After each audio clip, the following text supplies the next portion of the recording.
Hi everyone, welcome to Valhalla Games podcast.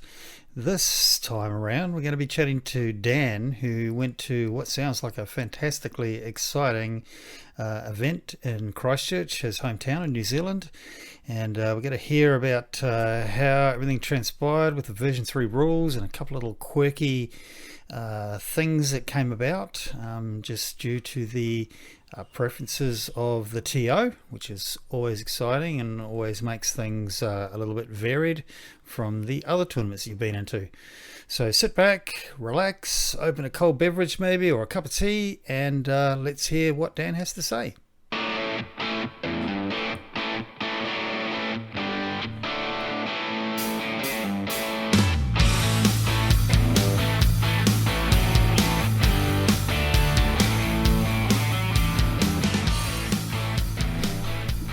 Hey Dan, how you going?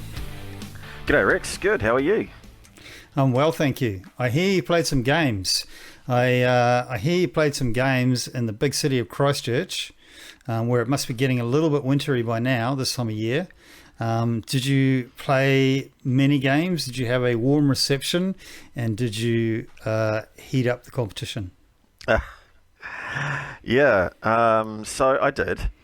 So one of the local tournament or event organisers, Nathan, and big shout out to Nathan. He's probably the most prolific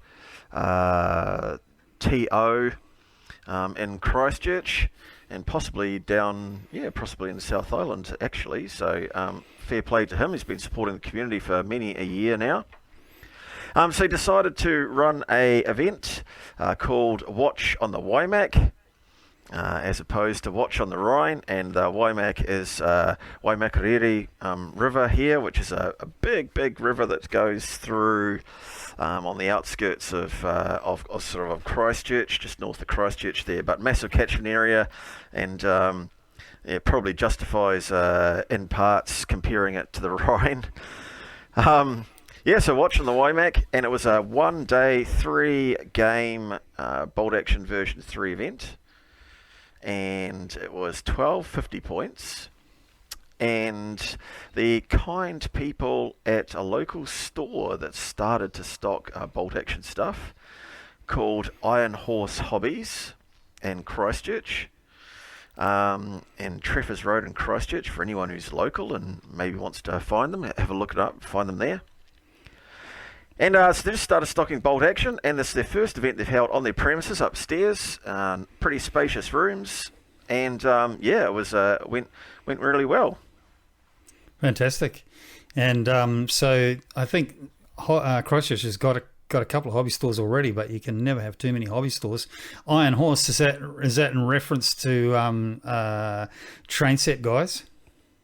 Yeah, for sure. So my impression is that they started in the model railway sphere, and since I've been down in Christchurch since 2015 or 16, 2016 actually, they've been stocking lots of railway stuff, scenery, and the actual railroad sets and stuff as well, accessories, sort of model die-cast cars and planes and stuff like that as well. And they've branched out into stocking wargame stuff, so some Games Workshop products and also some Warlord Games products in particular. Bolt Action's been a good seller for them. That's good. That's good. I do like a good train set store, because as well as everything else, because those guys, they know how to build. They know how to build terrain. They've been building terrain for 50 years or longer, and we wargamers have only been serious about terrain for a relatively short time. So, just don't forget that the train set guys are way ahead of us. And you can always get good hints and tips from them, mostly in HO scale. But there you go. Yeah, and I was really impressed. I've been to their stores relocated, I think, 2 years ago from the centre of town. And Christchurch, obviously, after the earthquakes, has had a bit of a rough time, and there's been retailers that continued and, undamaged stores continued sort of trading through, but all around them has been in turmoil of roads closed and stuff like that. So there's been a lot of traders been through a really tough time in Christchurch, and these guys have moved to a bigger and newer premises on the what you'd probably call the edge of town, and they're doing great guns out there. So fair play to them. They're going great. That's fantastic. People probably come here to hear about Bolt Action, but Christchurch is definitely an interesting place. It's down the bottom of the South Island, halfway down the South Island-ish. Excuse me for not having a map in front of me, but big earthquake. How many years ago, Dan? Oh, there was two. The most recent one. 2011, I think, was the most recent one. Yeah, and you're still seeing the repercussions of that now, and the buildings are quite strange. They have weird diagonal triangulation built-in kind of structures to be able to withstand the next earthquake, and it is quite a weird city now. But anyway, I digress. Tell me, it was 1250 points, and hopefully you bought what? Hungarians or Italians or maybe New Zealanders in the desert? Well, actually, I just brought what I was painting. So I've just finished a couple of heavy mortars, and I made them with removable bases from your sort of sabot base that you've made, the big oval sabot bases. So because the Germans captured Russian heavy mortars and put them into use, and then started manufacturing their own from that model. I've just got the green coloured Russian ones on there, and I take out the Russian crew and put in the German crew. So I was painting them, and I was like, you know what, I want to keep painting these, I want to finish them off, but this event's coming up soon. It was sort of shortish notice of the event, more than reasonable, but I didn't really want to start painting something else or whatever. I was like, you know what, I'm going to play Waffen SS because I've never played them in an event, and just because I'm painting them, I'm going to play them. And it was good. I had a mechanised army, I suppose you call it. So I had a rifle platoon. I had a platoon commander and his mate. And this tournament was version 3 rulebook armies only. So even though Germany has had its Armies of book for version 3 published, the TO decided, as is their prerogative, Nathan decided that, because it was just the one army book, he'd just keep it to all version 3 rulebook. So basically, I had a platoon commander and his mate, and they got weapons as modelled. So obviously they got SMGs or assault rifles if you're a platoon commander or a observer. For sure. And I had 2 Waffen SS squads, 8 men. One of them had 2 SMGs, I think, and I think the other one had 1. They were mounted in 251/1 Hanemags, just the basic Hanemags with a LMG on the front, no pintle rear mount. So that was I think that was pretty much the rifle platoon. Then going on to had an engineer platoon. So again, platoon commander and his mate with weapons as modelled.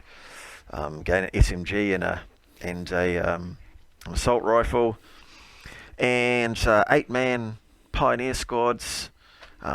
Both had 3 SMGs, 1 Panzerfaust, and a flamethrower. I forgot to mention, actually, the rifle squads each had a Panzerfaust in them too. Oh, good. Like to see those Panzerfausts. There's, from what I hear, I haven't seen it in my gaming group. From what I hear, apparently, the world's going crazy for armoured platoons. See, it's like tank wars overtaking us all over again.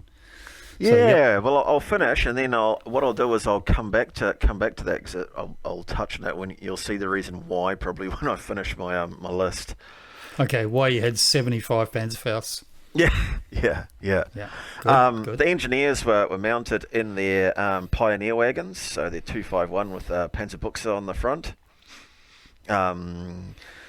which I really quite fancy with the Pioneers, because of course you're probably going to send them forward. They've got flamethrowers, they can assault into buildings and all that sort of stuff without the the opposition gaining the defended obstacle. And the Panzerbuchse gaining +2 pen as it gets within half range is pretty sweet against pretty decent armour. So that's why I made sure they had those. Yeah, good. And I had a heavy weapons platoon with two heavy mortars and just an officer. I've also forgot something else again as well. I've forgotten 7-man cavalry squad. And that cavalry squad was they had one LMG, and that was about all they had sexy going on for them. In regards to veterancy, I had everybody was regular, except for the assault engineer platoon, including the platoon commander, and just a bit of a thematic stuff there. And I modelled it around 9th SS division, basically late war. I've got them marked up for that because, of course, they've been modelled as opposition for the airborne in Market Garden. So, right. So that's that. The reason why I've got Panzerfaust on each of the squads is because, apart from that, the Panzerbuchse is the only. Well, I suppose you could argue the heavy mortar, but it's my only sort of dedicated sort of anti-tank weapons. And I was like, you know what? Yes, they are expensive, but I haven't put LMGs in. And I justified that by going, well, they're smaller squads, so perhaps sort of recce or something like that. And, the pioneers aren't always going to have an LMG if they're going to break into a position or something like that. And then I was like, you know what, so I've saved some money there, and I don't have any armoured vehicles, so just to have a bit of a threat level, I'm going to give every squad a Panzerfaust. Then I don't have to play the spreading myself too thin or guessing where the opposition's going to come in if he's got armoured vehicles. So. Yep. I'm all for the Panzerfaust. It's just, unless you've got a tank in every corner of the battlefield, it's a great opportunity to bring to bear something that's going to make some difference against a reasonable strength vehicle. So that's good. Yeah, absolutely. Right, so obviously I'm ready to play all these vehicles. Okay. Yeah. Yeah. So that's it. So we went to the venue. It was on Saturday the 8th of March, 25. So as you're playing along at home in the future. Went to Iron Horse Hobbies. Great venue, as I say. Upstairs, also great. And took along a table. A few of the players turned up. We had a couple of players drop out, which is unfortunate for Nathan. So we went down to a total of 8 players there, and the tables were great. I took an Eastern Front. In fact, those of you who watch our YouTube channel, I took the I guess it's an Eastern Front sort of style, or maybe sort of Scandinavian or something like that style. So I've had the stone thatch cottage in the middle with the pig pen and the small sort of vegetable plot. I've got some winter woods and stuff around as well, with a bit of snow scatter and that, and some hills, and lots and lots of I suppose thickets of vegetation and stuff like that in sort of a linear way. For want of a better word, you'd probably call them hedges, although that's not their intent. They sort of are in the middle of nowhere in the terrain, but what they've done is they've blocked line of sight, as well as provide some obstacles for vehicles and stuff like that. And that was one of the people's most favourite tables at the last event that I held, Blood Upon the Rises, and people were pretty happy with it this time, I think. Apart from that, we had Craig brought along a fantastic. So it was like a British airfield, and a glider had an accident upon landing on a training mission, and it was really quite cool because it was like that open runway airfield type thing. But instead of being open in the middle, like you quite often get, of course, we've got a crashed Horsa glider there in all its parts. But we've got emergency vehicles there as well. So there was a fire engine, a couple of ambulances, a couple other vehicles to evacuate people and all that sort of stuff away from the flaming wreckage, and he had flaming bits of wreckage and stuff around as well. So the lit up smoke markers where you've got the lights inside Rex. Yes, You know yes. what we have? Yep. Tea So candles. yeah, that's the one with the smoke and that around it. So we had that around as well as flaming sort of parts of wreckage that had fallen off, and it was really inventive, and it made the wide open runway into a spots, or quite a lot of spots of hard cover or impassable terrain. The fire and the smoke, couldn't see through it and couldn't go over it. It was really quite inventive. Oh, that sounds good. And before you go on to the next set of info or descriptions, you said you got some photos, didn't you? Not a lot, but some. Yeah, I mean, it was a pretty cramped day. Three games, 12.50 in one day. So I confess that I didn't get a lot of time touring around the tables, but I did take some photos. I wouldn't say any particular photos that are close up of the armies really as such, but certainly you can get a good view of the tables. Yep. So maybe if you look for those on the 12th of the 3rd, 2025 on valhallagames.net blog webpage. So that'll give Dan 2 days to put them up. Yeah, for And sure. then, I'll get them up there. If you're looking at it in 6 months' time, just sort of scroll down till you get to that date. Yeah, good call, Rex. Good call. Do you want to hear about the other tables then? Yeah, for sure. Yeah, for sure. So those of you having audio pleasure driving along down the road instead of being able to have a look at the pictures now. So there were two other tables there. Nathan brought along a cool Northwest Europe table, and that had quite a few of the pre-painted MDF buildings with like the film over them. What's the name of the micro art? I think it is. Yeah, I know the ones. I can't remember the name of it, but yeah, they're very impressive actually. They're not as good as a fully painted, fully sculpted, model guy building, but oh my gosh, they are really nice and way better than your plain MDF with a bit of paint soaked into them as well. So yeah, well, they're a huge they're step fantastic. Somebody said to me that they're not as good as foreground buildings, and I was like, I think you're on crack cocaine, but anyway. Yeah, the foreground stuff. I mean, the foreground stuff I think was great. We can say stuff about them now because they're gone. They've left the room. We can talk about them behind their back.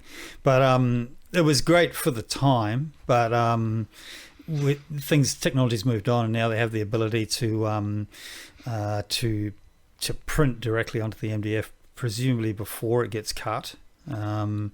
Laser cut, and then when you assemble it together, it's really, really nice stuff.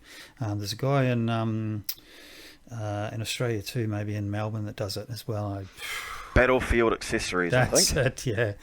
And they got fantastic products, for sure. Yeah, they actually sent me a couple of things to review, so at some point I'll have to do that. But yeah, it's really nice stuff, and a good way of getting stuff on the table real quick if you don't want to spend months and months with a sponge sponging paint onto something, MDF or even 3D printed stuff, which can be a nightmare. So yes, okay, great. Yeah, there was quite an intensive terrain layout there. There's lots of hedges and stuff like that. Some lovely sort of flocks of sheep and stuff like that. It was really, really good, really great table. Yeah, and then another table was had been brought by a player who I hadn't met before, and I think he's a friend of one of the owners or one of the organisers of events at Iron Horse. His name's Sam, and he'd done a really good, really good table. How can I describe it? A mat that looked similar, if not was actually a Deep Cut Studios, the urban one, where it's got like all the cobblestone grey roads coming into it, and the the sort of green fields that you populate by putting your trees and your houses and that onto. And really, really nice, really pretty. So that was another fantastic table too. So we had 4 cracking tables.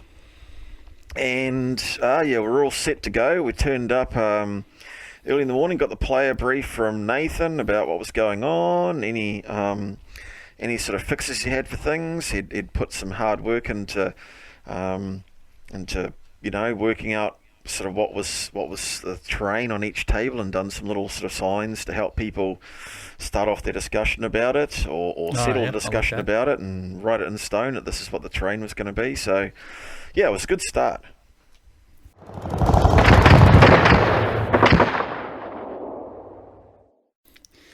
Okay, so the scene is set, Dan. Well done for turning up on your holiday too, taking time out from those near and dear to you to actually go and play war games when you were back home. Thanks to my wife and my dog who let me go for the day, for a rather long day. Yep, and so you turned up. The scene is set, and you bought your late war Germans. And cavalry as well, which is always good. And so then it was game on. Who did you come up against first in terms of army? Well, I liked Nathan's method, so we drew names out of a hat, and I drew him. So I was playing Nathan to start off with. Which was, I suppose, a replay of matches that we've had many times in the past. Nathan's quite a good player. He'd brought along an Italian list, desert sort of themed. He had quite a few Elephantinos, a couple of.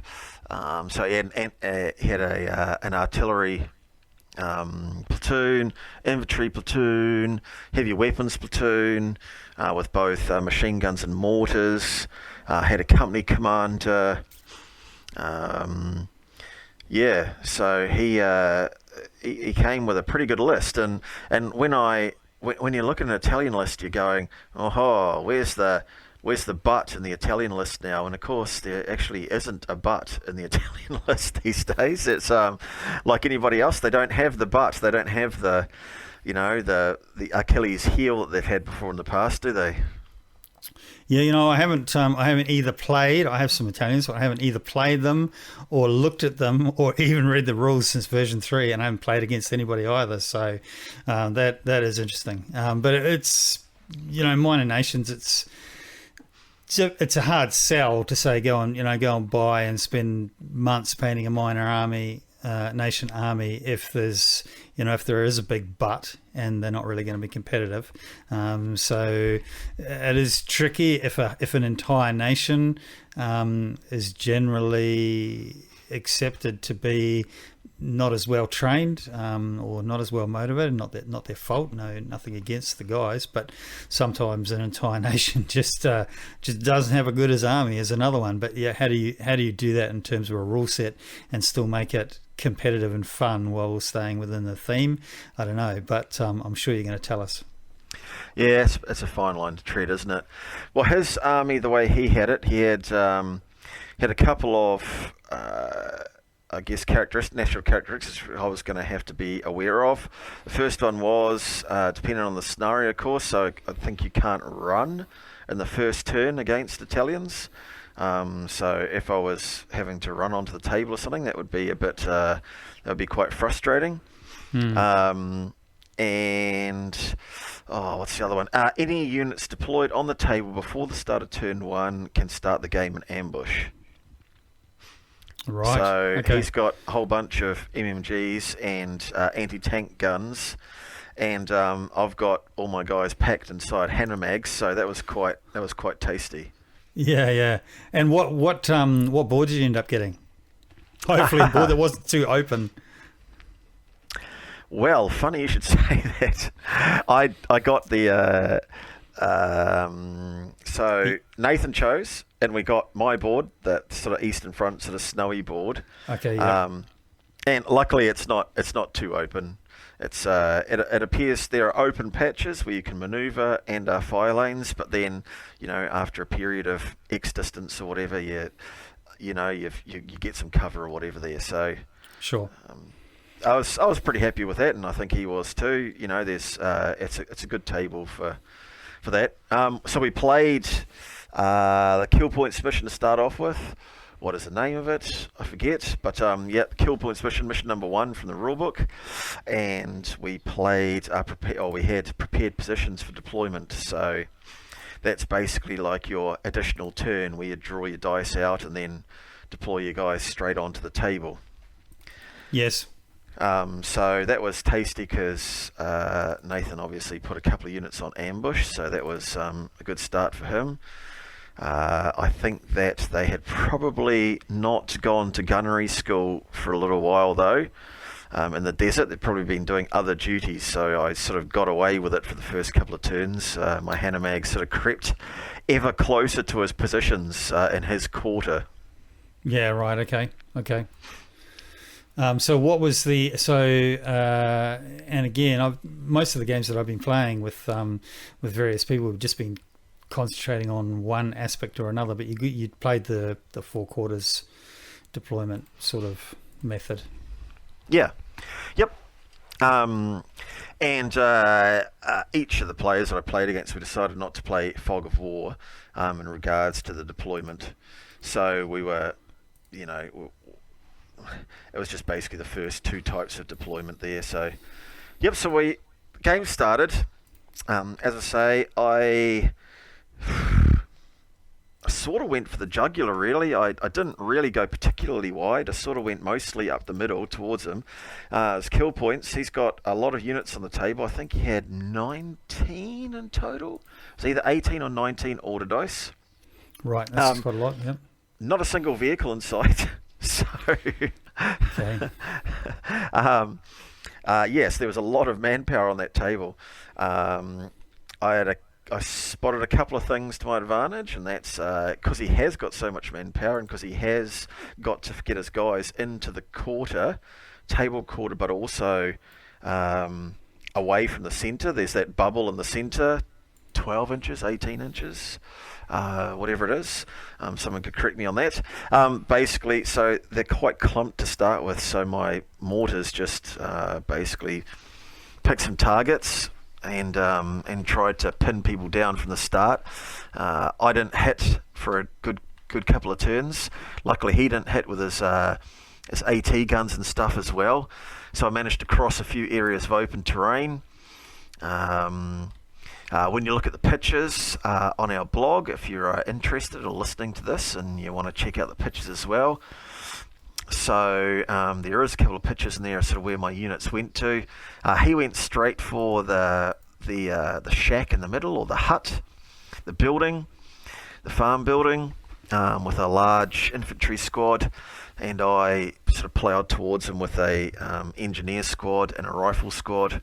The cavalry went up the middle as well, just slightly right of the middle, through my quarter. Took a bit of fire. They soaked up some fire. One of my favourite things about cavalry, actually, and I think they've got lots of benefits, and we've spoken about this before, Dan's hierarchy of bolt action needs, haven't we, Rex? Yes, that's right. Yes. On the last podcast.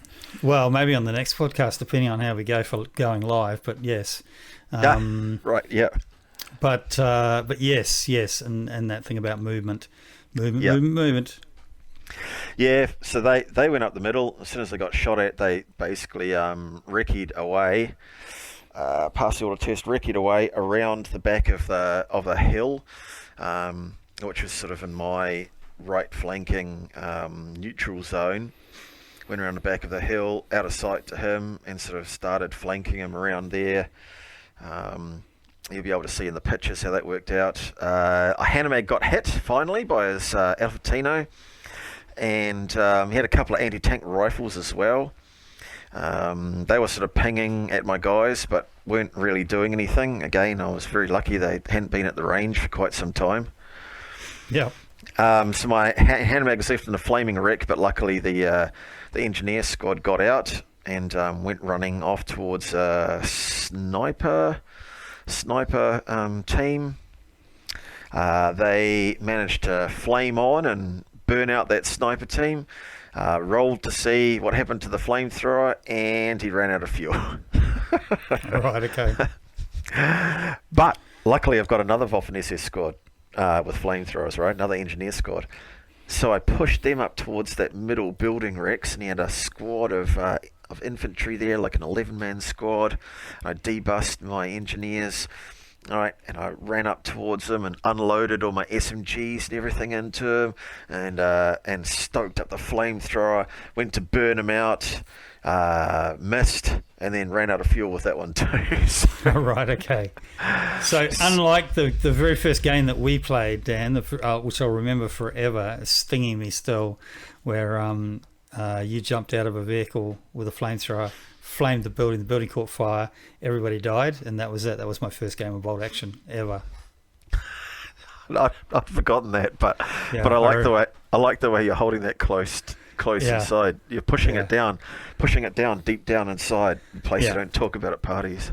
Yeah, that's right. Yeah, but anyway, so enough of my moaning. I'll push it down. Keep going in because I'm getting excited. Yeah. So I sent another infantry squad around to the left into the neutral quarter there, and they were spread out pretty well, but they destroyed his spotter. By this stage, I got both his spotters, so his mortars were down to line of sight, but he'd run his mortar out. And then the next turn, rolled a 6 and caned those guys, killed 6 of them, I think. They passed their test, but they just ended up moving away out of the danger zone, out of the impact zone, and getting out of sight behind some dense cover and sort of staying there for the rest of the game as 2 people. Because I didn't really want to throw away kill points for no good reason. Yep. Okay, all right, yep. Yeah, so we did the old horns of the buffalo, started coming in, and I was really trying to pick off those order dice. Same sort of principle as the last version, really. Picking off as 2-man squads, as officer. I killed a couple of officers, I think. Sniper, anti-tank rifle. I dropped my heavy mortar hit, and he had 2 heavy weapons next to each other, and my template overlapped, hence the reason why I chose it. Right, okay.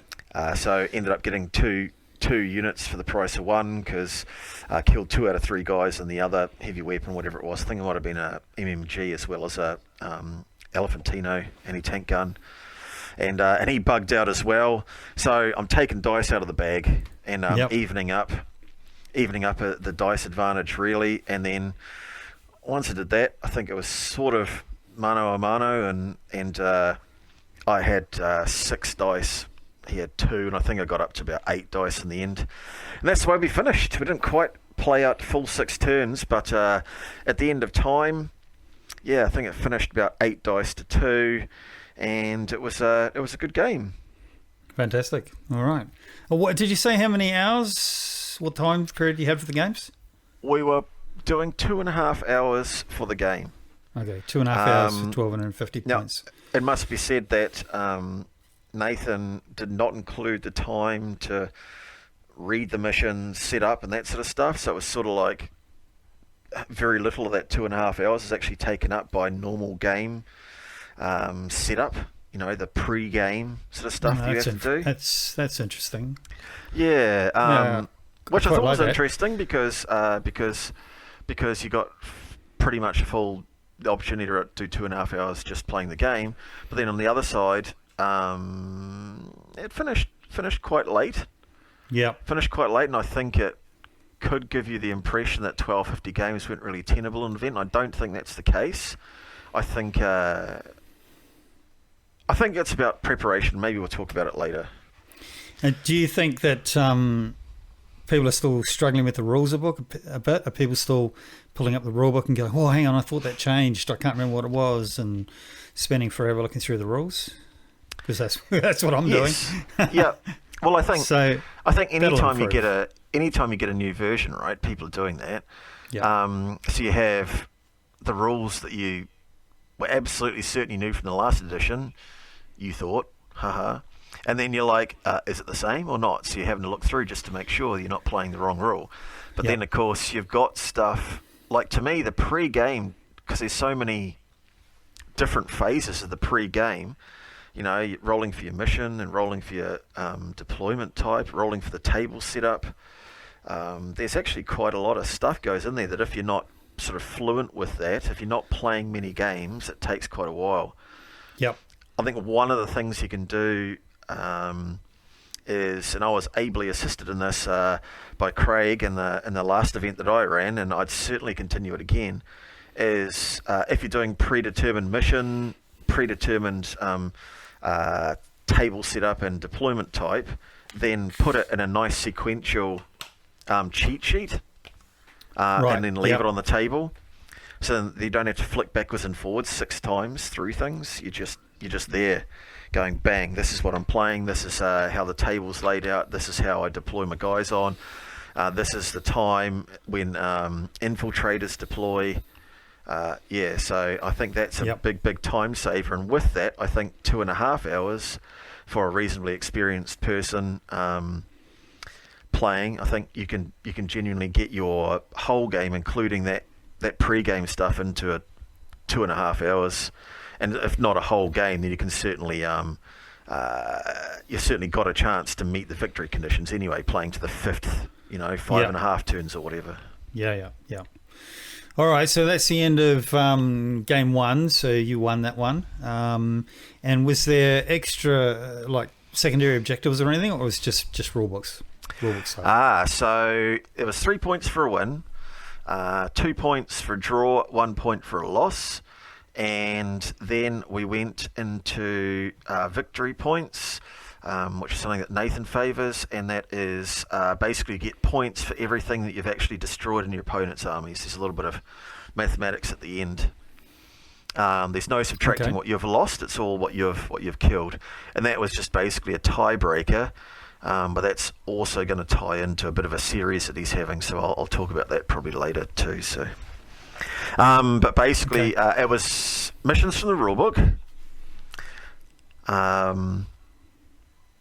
and Nathan was willing to include the story, the narrative missions in there as well.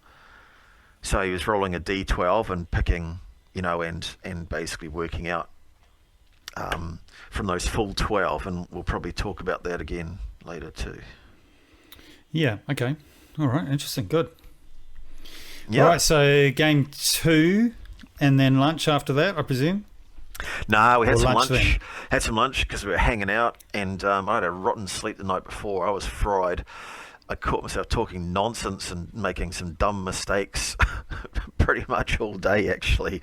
I had to apologise to people going, sorry, man. I am fried. I think I was lucky that I've played in quite a lot of events that I sort of get some sort of level of composure, because I wasn't really that with it, to be honest. But I had a nice lunch of YMCA. Yesterday's meal cooked again, so a bit of last night's Chinese inside some sandwiches. That sorted me right out, Rex, and I was ready to go for game 2. All right, good. All right, so game 2, who did you fight against? So, having won his game, I played Craig in this game. Okay. And I was playing on his table, which is the airfield one that I was talking about. Yes. Okay. And with the crashed horse glider and the emergency vehicles and stuff. And around it there's control towers, there's hangar buildings and stuff. It's like a really, really nicely laid out, it's like a Sarissa Precision sort of airfield set with extra stuff put in there for theme. It was really nice. Okay, good. Craig had 1,250 points of angry British 8th Army. Okay, yep. So he had 2 25-pounders in his artillery platoon. He had a rifle platoon. He had, surprise, artillery observer, couple of big squads of rifle heavy dudes with a Bren as well, though. So it's nice and thematic, lots of rifles, which helped him get a rapid fire national characteristic. He had 3-man officer squads, including the artillery observer, He had a soft skin truck with a machine gun on a pintle mount, and that had a regular squad inside it. And he had was it regular or was it veteran? I think it might have been regular, but it was like a special forces. It was a special forces section, and they were SMG heavy, but he'd invested in a Vickers K for them as well. Okay. He had a Sherman 3, and he had taken the debuff to it, so easily set on fire. Okay. Yep. And he had a Humber Mark II. I think it was Mark II. Yeah. So he had quite a bit of stuff that I didn't really have an equal to in some ways, but I was pretty happy he just had the one armoured car, even though it's quite a useful one, and just the one tank. And I was going, you know what? I think I got the tools I need in this game. I just need to apply them really well. Okay, yeah, and lots of Panzerfaust, as we mentioned before, which is means that you've got a tank in inverted commas in every squad. Yeah, yep, a one-shot tank, yeah. One-shot tank. So, ask me what mission we played, Rex. What mission did you play, Dan? Top secret. Oh, right, okay. Yeah. Now, the funny thing is, last time Craig and I played, because we're regular opponents, but obviously I'm working away from home, so it had been quite a while. I hadn't played since the first week of January. Right. And Craig's getting in 1 or 2 games a week. I was like, oh no, here we go. And the last time we'd also played Top Secret. Okay, yeah. Yeah. So Craig had brought his brilliant model, modelled on himself, being a pilot, both a rotary and fixed-wing pilot. And he'd brought the downed RAF pilot that Warlord Games made, and he was the briefcase, so to speak, in the middle of the table. So I really liked that. It was nice and thematic. Yeah, right, cool. Yep, okay. So we're stuck in the middle of the table, start lining ourselves up there. I think it was prepared positions again, I think. So just deployed straight down the table instead of running on. I didn't put anything in reserve. I didn't put anything in outflank. Yep, just wasn't going to go wide, just straight up the guts. Put my 2 mortars together behind a large Nissan hut over on my left flank. Put that spotter up put one of the spotters up in a tower next to them, and then one mortar went there. Then the other mortar went on the right flank again. There was like a base security sort of sanger there with sandbags and stuff. So I put the spotter in there. I deployed pretty central, and my cavalry squad, I decided, was the one, because of course you have to deploy more than 12 inches away. That's the exact wording. So basically, even if you run with your infantry, you are not going to finish your activation in base contact with the objective. It's quite specific. It can't be 12 inches away. It has to be more than 12 inches from the objective. Okay, yep. However, I have got my cavalry for just such an occasion. Yeah. Yeah, we haven't moaned on the podcast. You haven't heard me moan on the podcast about cavalry rules yet. But yes, did you actually play the cavalry rules as approved by Warlord Games, or did you play the cavalry rules as one of the many varieties that people decide? Okay. Should we talk about that now? Why don't you tell people what Warlord Games decided and sent you the email for, Rex? And then they cunningly didn't put it in their FAQs for both. Wow, I'm so cranky with that. I'm going to send them a very strongly worded email. Yep. So I went to a tournament, and I'd been playing cavalry and not having a lot of success with them. Went to a tournament, and a guy just absolutely flogged me with his cavalry. And he said, "Oh, well, this is how it works, and you do this, and you do this, and you do this, and so you've got a total threat range of about 250 inches or something." maybe not quite. But what was the actual sticking point, though, Rex? You have to touch on that. So what he said is, can I even remember now? He said that you can advance the horses. Yep. And then advance the men off the horses, and then they can shoot. Advance the horses, dismount, run the the guys. And shoot. Advance the guys and then shoot. Which, if you read the rules as written, it actually says this really weird phrase. It says, as part of any advance move, the men can dismount and then advance and shoot their weapons. I'm paraphrasing the last bit. So what he was saying is he had interpreted it, quite conveniently, that the horses were going to advance, and then and then in part of that advance move, the men were going to advance off the horse. And I was like, that's not how it works, mate. Called over the TO. The TO said, yeah, I'm pretty sure that's how it works. And I got just caned. And then the next tournament, I played the same guy and I got exactly the same thing. So then I tried that and was like, oh, if that's how it works, it's good. I tried that with my gaming buddies and they said, just no. I'm like, but really?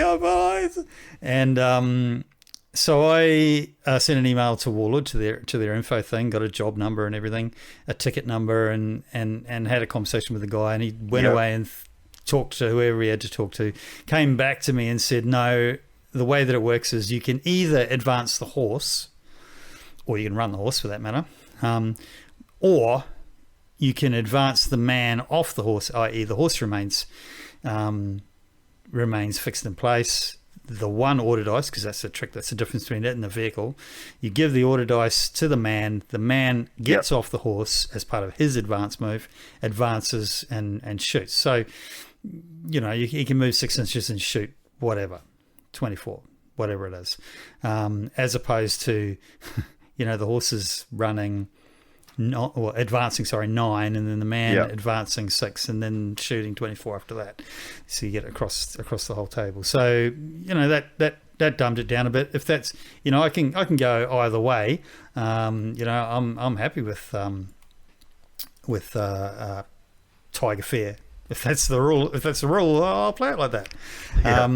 If that's how horses work, well, that's fine. I'll play it like that. But I was, it was ambiguous, and I asked the elders of the internet, in terms of Bolt Action and Bolt Action Australia, and I got 6 different answers. Everybody thought a different thing. I don't think anybody agreed with the guy that I played at the tournament, but I got a bunch of different answers. I got a different one from you as well. Warlord said that's it, and I'm like, okay, good. And I sent them a reply and said, okay, can you make sure that gets in the next FAQ, because nobody on the planet knows how it's supposed to work.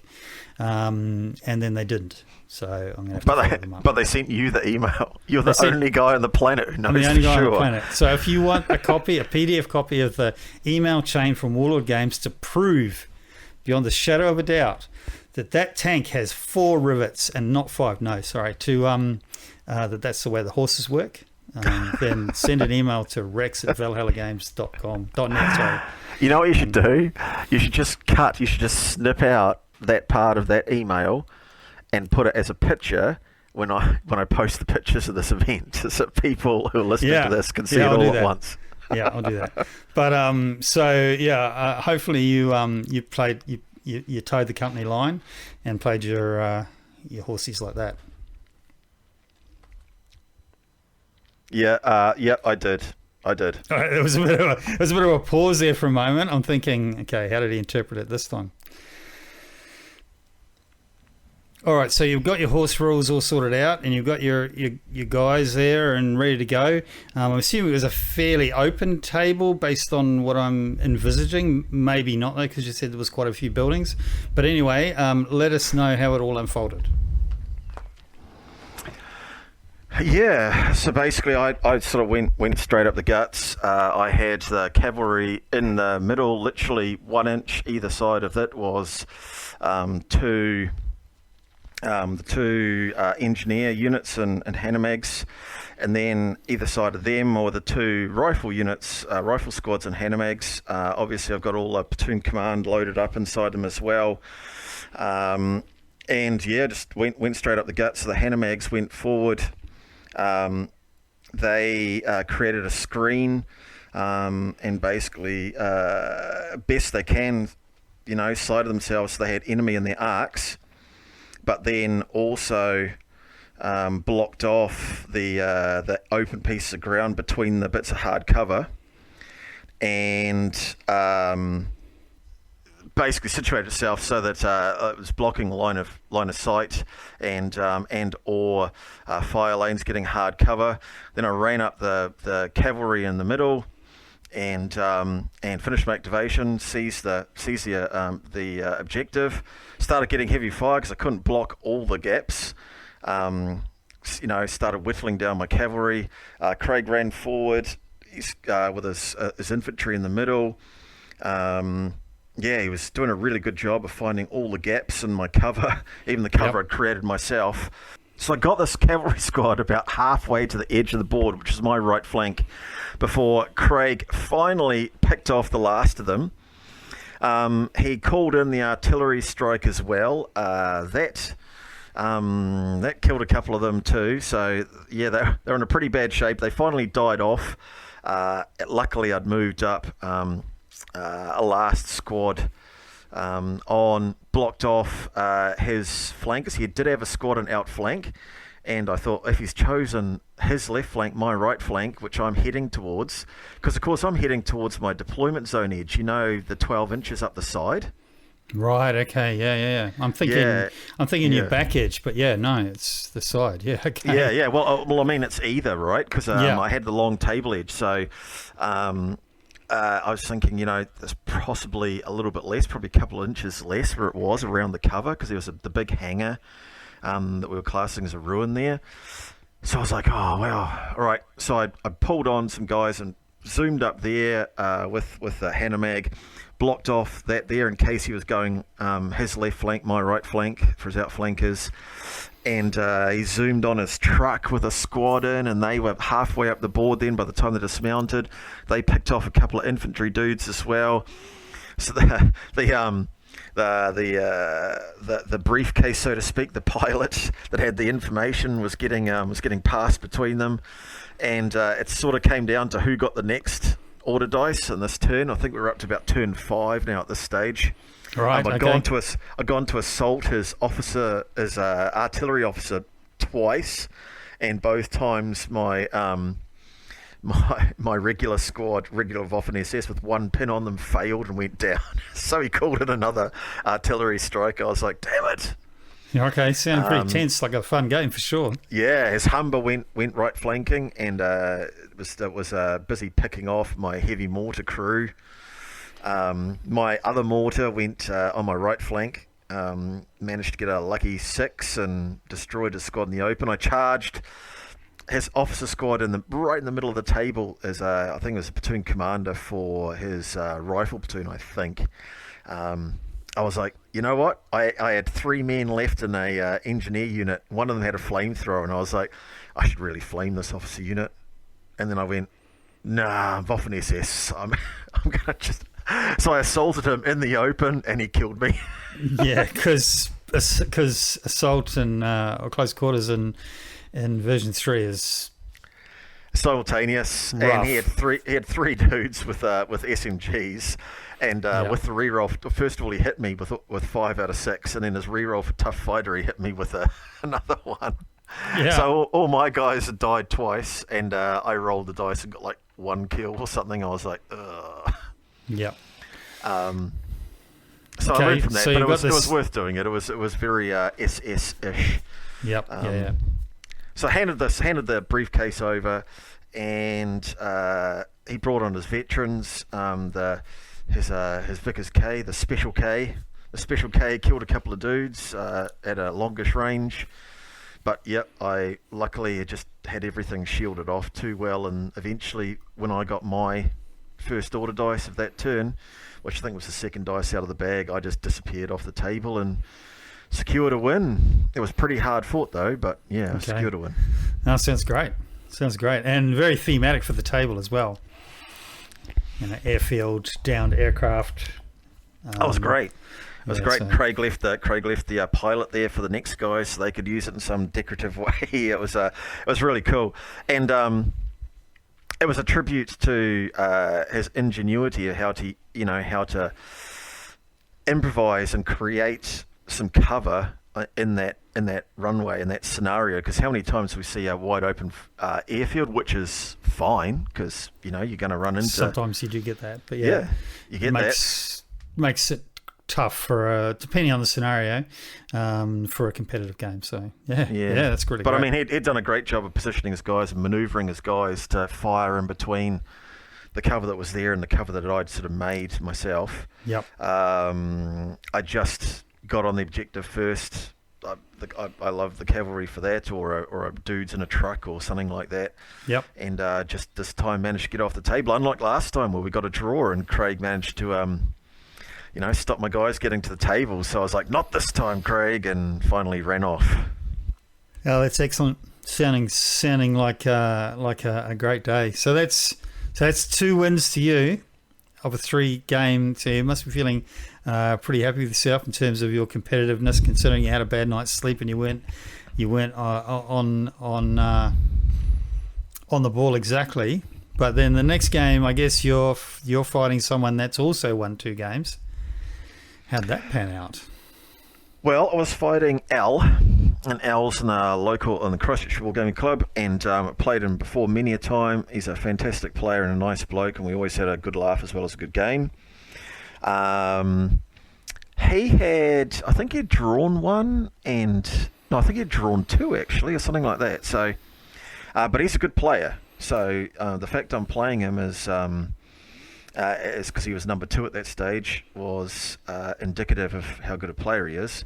Yep. And he was certainly challenging himself for the army. So guess what mission we played, Rex? I don't know, Dan. Tell me. It's probably demolition.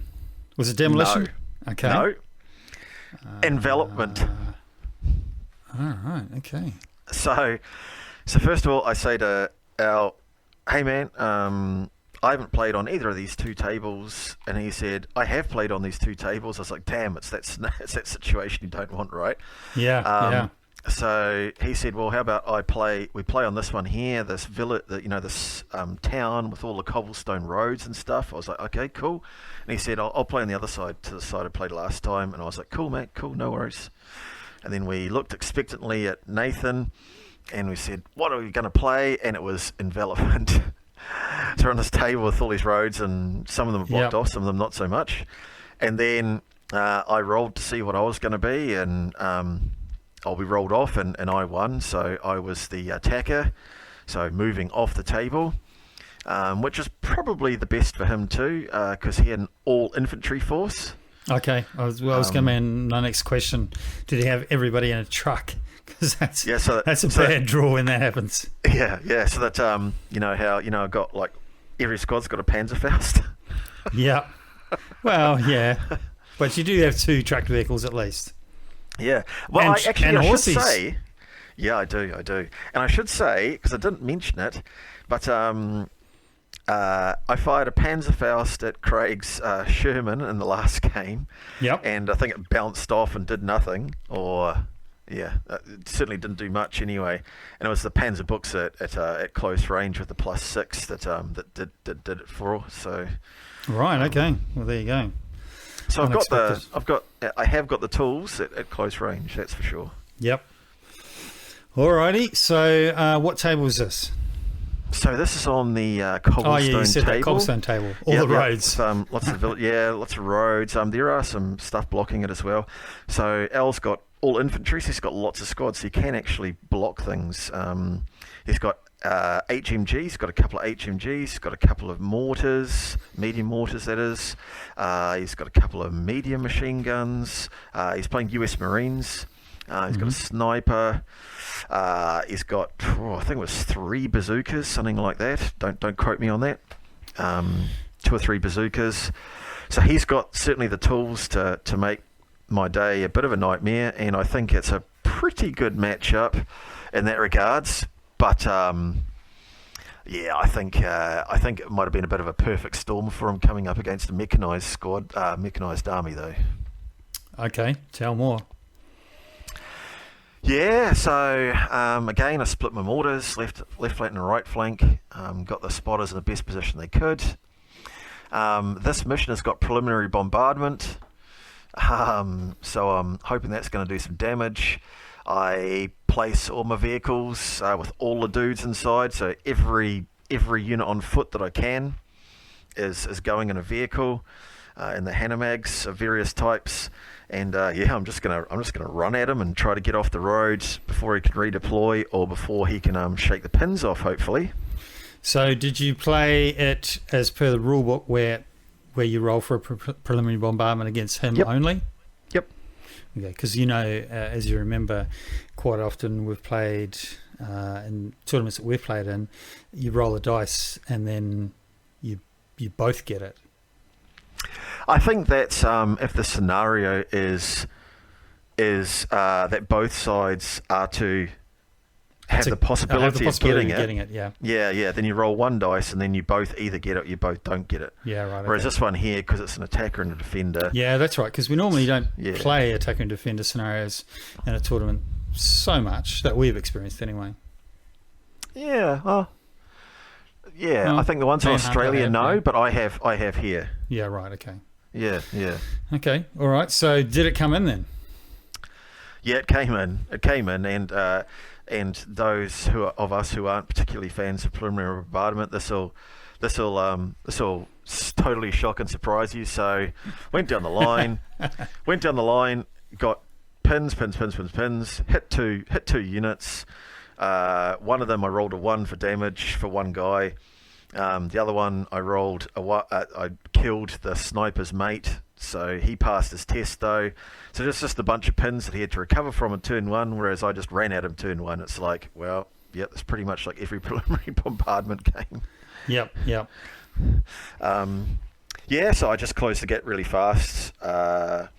Obviously, not having trucks on the roads was a bit. Wasn't quite so much my favour, but I loved having the Hanamags because, of course, sides of roads had hedges and stuff on them and all that sort of stuff. I just ran at him. I was lucky I got stopped by... he put some dudes with a bazooka on the road, and I think he immobilised or something like that my half-track, and... dudes inside got out and managed to run off the table because they were within 6, a couple of turns in. The horses sort of went up the guts and then took some fire, took some casualties, weathered that, and then the next turn as my Hanamags got closer, I wanted them to draw some fire, so a squad fired at them, a big squad, and I was like, cool. So I recce'd away behind a building. Another squad fired at them. I was like, cool. They ended up dying like turn 3 or something like that, but I was like, that's fine. I didn't really expect them to get off because he'd plugged all the gaps by this stage because his other half of his army had come on, and he'd sort of filled in all the gaps once he'd seen which direction I was going to go in. Right. And so the horses died. The 2 of the Hanamags drove straight off the table with 3 units in each. Oh, really? Okay. Yeah. Okay. So there was no blockages. Another Hanamag got 2 units that was inside it off the table. So when I say 3 units each, I mean the Hanamag as well, obviously. So right. Okay. So they didn't have any blockages in the roads. The roads themselves were actually open. No, they did. They did, but they weren't quite blocking the road. Okay, they were placed down, especially if you're familiar with the Deep Cut Studios, that village mat. Like there's almost like a town square, sort of just off centre of it. Yep. And lots of roads feed into that square, as it would do in real life. And so they had scatter terrain there blocking off from certain directions the road, but not from other directions. So... that the Hanamags and stuff sort of were able to go around it based on the fact that they were able to go off road. Yes. They just went off the road. All right, but I'm loving the half tracks. I love the idea of them in the previous version, but everybody said they weren't competitive, so I never took one. Now I'm taking millions of them, and I'm just so loving them because the trucks, just being a soft skin, being able to take them out with an infantry guy, it's just so brutally exposed. But half tracks, I mean, yeah, sure, they're open top. You can get assaulted, you can get assaulted by infantry, you can get blown up by any armour that's on the table. But that first run onto the table, you can get on there. You're probably not going to die. You can deliver your troops to where they got to go to, and I'm really loving that. Obviously, you are too, because you bought 2 half tracks. I bought 4 half tracks. 4 half tracks. So yeah, Okay. yeah. Okay. I definitely am loving it, and just to add to that, so the half tracks, because they're armoured vehicles, the proximity to enemy forces at the end of the turn. 2 or 3 times throughout the tournament, my half track passed that because they're armoured vehicles. Right. So they just even take though morale check instead of disappearing automatically. Yeah, right. They're transports, but because they're armoured, they get that extra bonus. Yeah. Yep. Yeah, that's huge. Plus, when you look at the way the game is at the moment, I've spoken already about, what people feel a good table looks like in version 3. Whether it's in the prior podcast, this one, or the next podcast in this one, it'll come out eventually, come out in the wash. Yeah. But that's okay. But when you talk about what people think a good table looks like due to the fact of cover, and then they put the cover down on that good table, it's like, well, I'm half track. I'm going to drive across that cover. Yes. So a standard table has probably got more line of sight blockers and stuff now than previously, and I'm just like, meh. Just carry on stoking the engine and driving. I'm sure everybody else has known this and been playing it for years, but the last tournament that I went in, version 2 tournament, I took a couple of trucks, which, as we know, trucks just evaporate if they're closer to the enemy. But I had such a good time, and I so frustrated my opponents by driving my trucks up, spinning them around 90 degrees, using them as cover, but making sure that I kept my guys closer than 1 inch to the truck. So even though their people were right up next to the truck, they couldn't, because it's a unit that's still alive. They can't be closer than 1 inch. Bubble, yeah. So my trucks just never died, even though they were right up next to the enemy, and that was fantastic. Running around trucks, around and around and around trucks. Using them as cover depending on what was approaching, and yet still retaining those order dice right up to the very end of the game, and I love that. I think I may be a slow developer, Dan, but I definitely got my truck spam within 1 inch of guys rule. Yeah, no, strategy. I'm a believer That's the in word it. I'm looking for. Especially in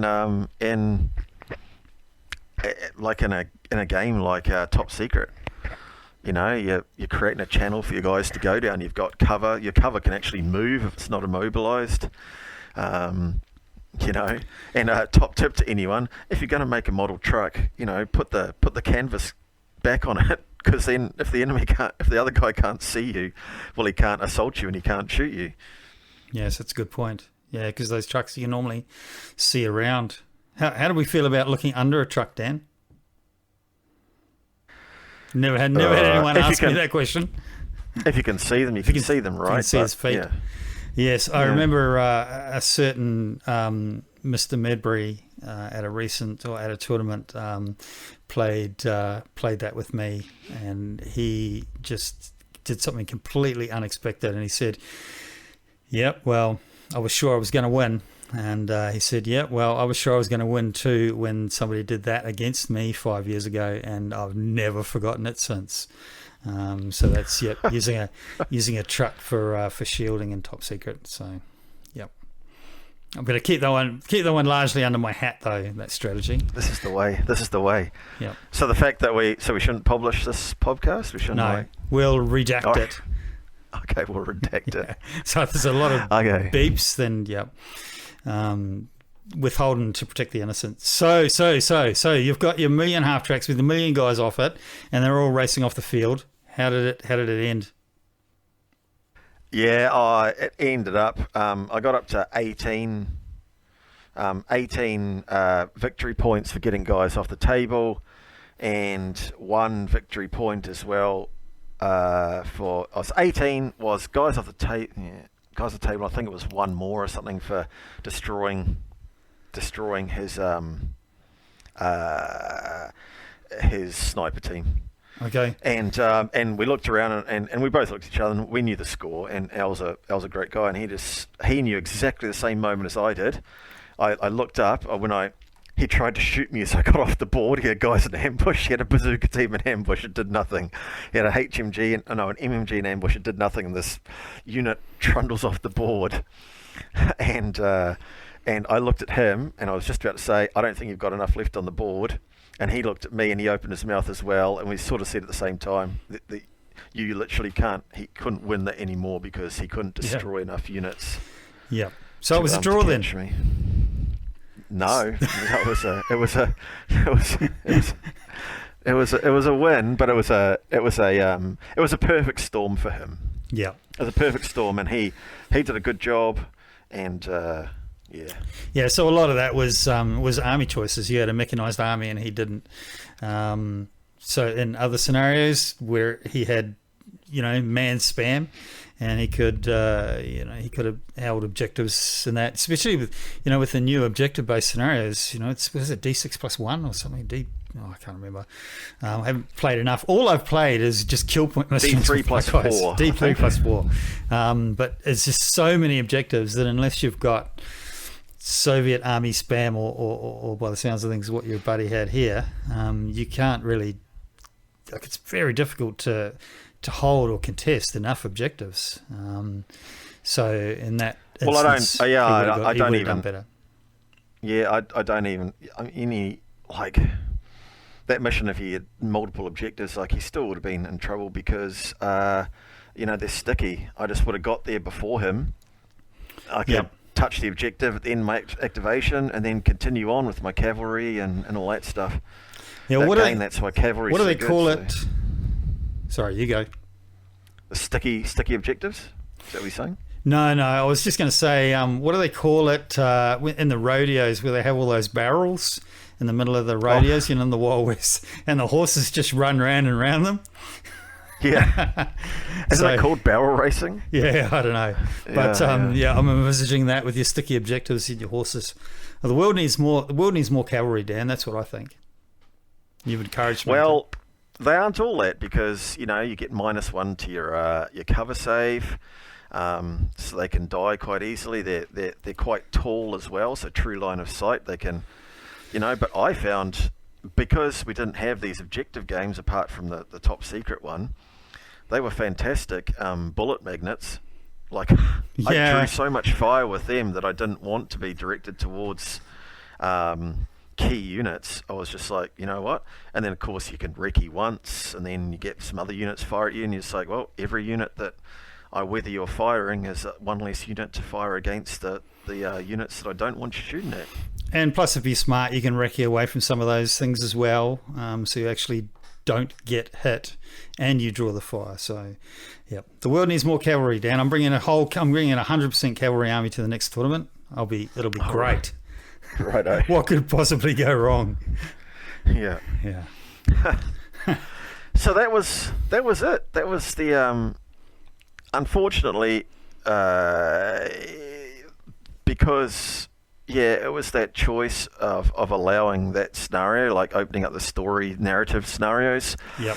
That one on that table that was chosen by Al. If he'd chosen the same table but the other side was worse because there was 2 roads going off the edge and not on his back edge, on the side DZEs. Yes. So it would have been worse the other way. And then my army. So his army, my army, the scenario, the table.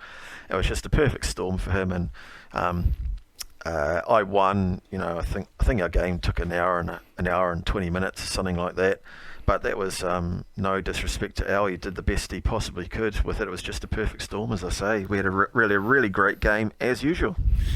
All those games sound. I don't know if it's just you, Dan, conjuring up the storylines of it, but they all sounded like they were a lot of fun. So I'm sad I missed it. Should have got on a plane. Yeah, they were a lot of fun. And it was Nathan's birthday that week as well. So, well done to him for organising a fun event as a bit of a birthday present to himself. Hopefully he had 3 great games, like I think everybody else had 3 great games. Great stuff. All right, so and then it was podium time. Yeah, we had results came in. There was some really nice prizes. Thank you, Warlord Games. Thank you, Nathan. Thank you, Iron Horse Hobbies. We had like the sponsorship kit with all the certificates and stuff like that. We had a big Battle of the Bold set split up, additional rule books, additional order dice. There was lots of stuff. There's more than one prize for most people there. It was really good. Fantastic. What's the story about the silver and gold order dice? Do you have to, did they have that there? Do you have to hit a certain number count before Warlord will give you those? Yeah. I haven't actually seen them in this year's sort of send out they have, but yeah, that's for major events. I think you need to get 30 players or above, I think, to start getting different coloured dice, and then 50. Yeah, there's different tiers, and they're very generous, and they're really easy to deal with. Anyone who's considering running an event, please do it. Warlord have been really great about it. But yeah, I think there's certain things that they save just for the top tier events, like the nipple trophies they're called, the one, the bit of armor plating with the round stuck in it. Yep. And the order dice. I think those are the marquee events, so to speak, around the world. Gotcha. All right, so it seems like you may have done pretty well in terms of the win count. So you won 3 out of 3. So I was lucky enough to come first. Very fortunate, and Craig came second. Oh, good one. And, good on you, Craig. With his 8th army, and Simon came third with his Finns. Finns. Okay, well done. Yep. Was there any snow tables? He's get free skis. Well, there was because I've got snow scatter on my table. Right, okay. So they look really good on that table. And I was really flattered and to get the best painted army as well. So that was nice. Well done, Dan. Many an hour put into those.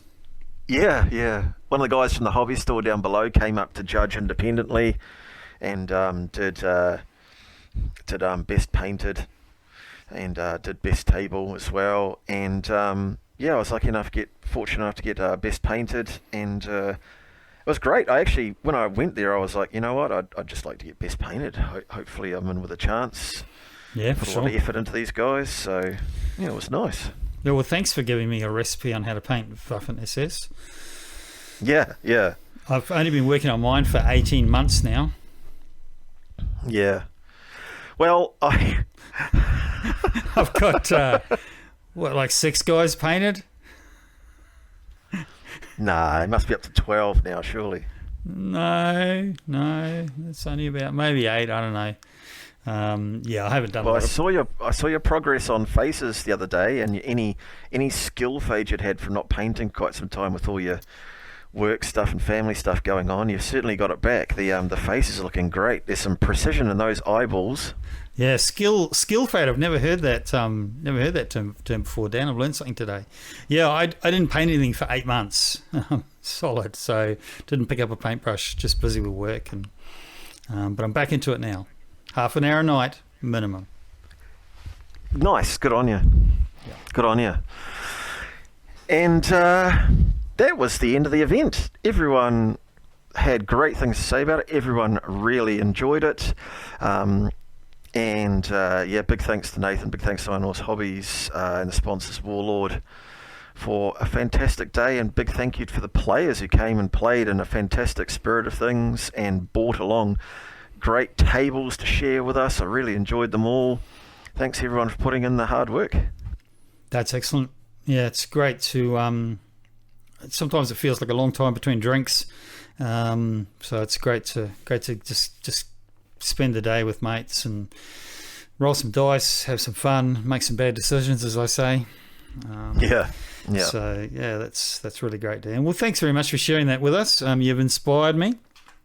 I had a game with a new Bolt Action player the other day, and that was really good. I only foobarred twice, and and he only rolled a 6 straight up on his indirect twice. So yep, it was a great game, but we had fun. So yeah, thanks. Being thanks an Terry, Arsenal for that. supporter in football, Rex, at times you can remind me of Arsenal. The Arsenal Football Club, when we get, if we're playing a team that's been completely rubbish and they just binned their last manager and got a new manager in or something like that, we will make your dreams come true. We will lose to you or draw to you or something.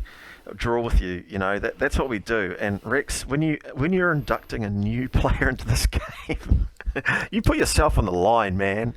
You put your body on the line. I respect that. Yeah, well, that's right. Yeah, that's why I foobarred twice and just got a couple of my squads completely obliterated. It wasn't anything about bad decision making or good dice or good choices on his part. It was completely me with my dice rolling on purpose. Yeah. No, it was not. But we had a great time. And as you say, it's always good to when you go along to a war game for your first time, it's great to have a war game, and it's great if you end up winning as well. So, yeah. Yeah. Well, no one's ever walked out of a Games Workshop store having lost. for the first time. Yeah. And I want you to record his 6s in your book of grudges, Rex. So that 9 years later, you can wheel them out against this opponent, whoever he is, and it's a mysterious opponent, and I want you to say, on this date, you doth rolled 2 times 6s against me indirect. Yep. Yeah, well, you remember I still had a grudge about my first game of Bolt Action ever, 5 or 8 years ago or something, when you burned down the building. That's what I'm saying. That's I want you to remember him just like you remembered me. Yeah, I will. Something else I was going to say. No, it's left me with that mention of holding grudges. But yeah, Terry was my opponent. So it's great. He's a retired guy, so he's got a bit more time. So it's a good opportunity for me to sneak away for a lunchtime game or something like that during the week. As well as my Tuesday night with the usual opponents. So yeah, I'm really looking forward to getting a few more done. Just have to only have to stay up to midnight the night before and the night after to get my work done, and then I can take off a couple of hours over lunch. Yeah, it's easy, right? Yeah, that's right. You stay up to midnight anyway. Who are you kidding? Yeah, I'm an IT guy, so yeah, we do our best work between 11 p.m. and 2 a.m. Yeah. We can turn anything off and back on again that we want at that time because everybody else is asleep. Yeah. All right, Dan. Well, I might leave it there. Thank you so much for sharing that with us. As I say, I really enjoyed. You got me enthused to go and roll some more dice, enthused to paint some more Waffen SS, and maybe even share some up on the YouTube channel, or at least on the blog. Now that I've what was it? I got sorted out my skill fade. Skill fade. That's it. Yeah. There you go. So I'll be churning them out now. 10 a week. At least. Good one. Yeah. And hopefully people have found this interesting. It's certainly been less blow by blow, this one, rather than just talking about what a great event it was, and nice variety of armies, and I suppose a blossoming community in town as an encouragement. Hopefully other people will. And I think speaking of communities as well, as we record this, Brisbane, Gold Coast, parts of Queensland and Australia are getting a really hard time. There's a big community up there I know Hari and plenty of other players are up there. So I hope you guys are all good. Hope you've lit some candles and, I don't know, painted or something. And I hope you're batting down the hatches. And we'll see you again soon. Yeah, thanks very much. Yep, stay classy, Christchurch, and thanks for entertaining Dan. Maybe next time you can entertain me as well. Sounds good. Speak to you soon, Rex. Good night, Dan. Bye now.